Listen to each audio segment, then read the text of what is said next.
2 महीने पहले ही सुजाता की शादी हुई थी। उसका ससुराल पास के ही गांव में था। घर में सिर्फ वो और उसके पति रहते थे। मैं अकेली दिन भर काम करती हूँ और ये आराम से आके खाना खाने बैठ जाते हैं। कपड़े धोने नदी पे जाओ, पानी भरो, चूल्हा चक्का, बस इसी में मेरी जिंदगी बीतने वाली है। मेरा सारा सिलाई कढ़ाई का हुनर मिट्टी में मिलने वाला है। तभी परेश उठ जाता है। खेतों में काम करके उसका बदन दर्द कर रहा है।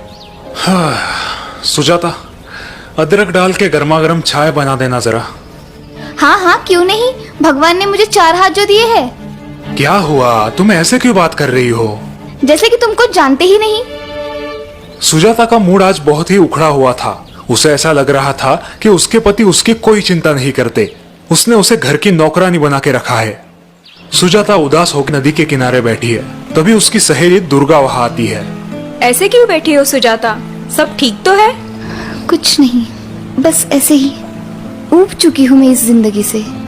शादी को सिर्फ 2 महीने हुए हैं और तुम ऐसे बोल रही हो? और नहीं तो क्या।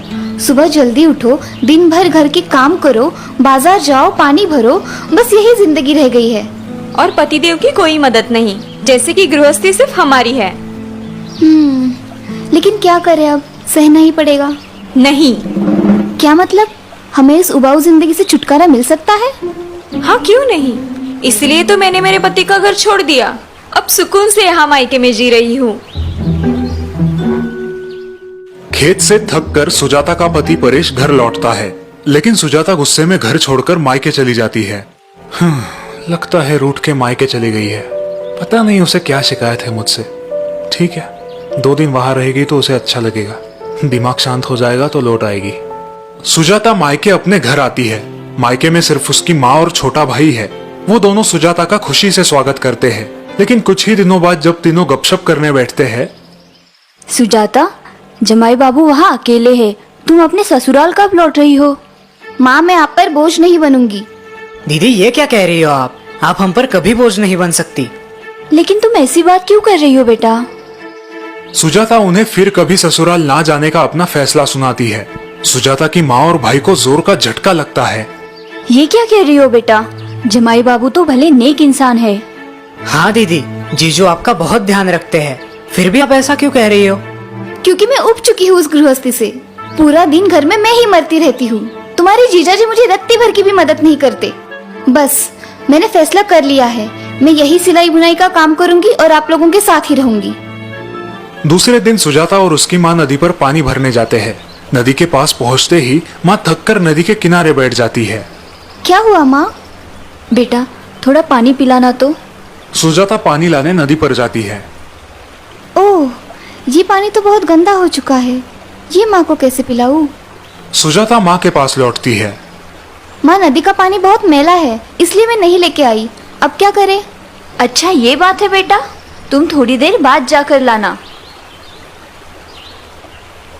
थोड़ी देर बाद सुजाता फिर से नदी के तट पर माँ के लिए पीने का पानी लेने जाती है।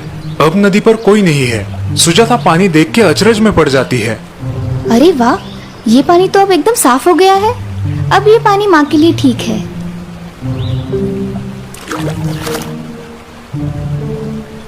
माँ, नदी का पानी बिल्कुल साफ है। ये कैसे हुआ? हमने तो कुछ नहीं किया। क्योंकि उसमें जमा मिट्टी और गंदगी नीचे बैठ गई है और बिना कुछ किए हमें साफ पानी मिल गया। बेटा, जीवन भी ऐसे ही होता है। कभी कभी हम जल्दबाजी में, गुस्से में होते हैं और तब हमारे दिल और दिमाग की अवस्था भी गंदगी भरे नदी के पानी जैसी होती है। सुजाता माँ की बात समझने की कोशिश कर रही है। उससे हमारा नुकसान कैसे होता है माँ? तब हम गलत निर्णय लेते हैं और जिंदगी भर पछताते हैं। तो ऐसे वक्त हमें क्या करना चाहिए माँ? ऐसे वक्त हमें शांत रहना चाहिए और उस समय को वक्त के हाथ में सौंपना चाहिए। कई बार समस्या अपने आप ही सुलझ जाती है, बिल्कुल उस नदी के पानी की तरह, जिसे साफ होने के लिए हमने बस थोड़ा सा समय दिया। माँ की बात सुन के सुजाता को उसकी गलती का एहसास होता है और तभी उसका छोटा भाई वहाँ आता है। दीदी, जीजू का फोन आया था, कल आपको लेने आ रहे हैं। ये खुशखबर सुनकर सुजाता सोच में पड़ जाती है। क्या सोच रही हो बेटा? जाओगे ना अपने घर? जमाई बाबू को तुम्हारी फिक्र ना होती तो रोज तुम्हारे भाई को फोन करके तुम्हारी पूछताछ ना करते। माँ की बात सुन के सुजाता की आंखें भर आती है। उसे अपनी गलती का एहसास हुआ देख माँ और उसका भाई खुश हो जाते हैं।